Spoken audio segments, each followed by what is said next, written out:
Ang pag-uusapan natin, bakit hindi mawala-wala ang acing sa mga akademya tulad ng PNPA, PMA, PIMA, at sa lahat ng mga academics at sa mga kasama na rin dito yung mga college universities.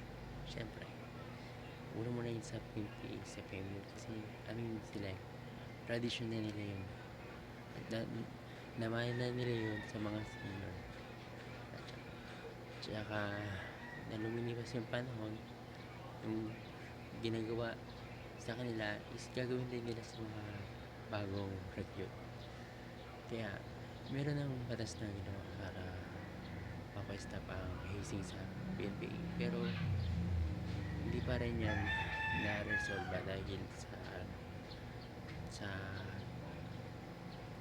hindi nagsusumbong. Oo, yun sa dahil ilan na yun. Hindi nagsusumbong kasi ang best way gawin para mahinto dapat mag-guide yung mga regional directors sa mga cadets na iiwas na yung mga hisingan.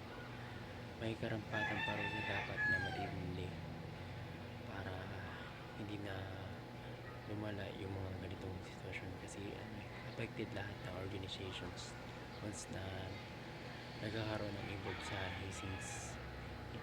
Hindi lang mananagot ang mga regional directors, mas matitindi pa ito sa kaya ng mga seniors officer na graduate sa mga academy. Ngayon, follow for more. Thank you.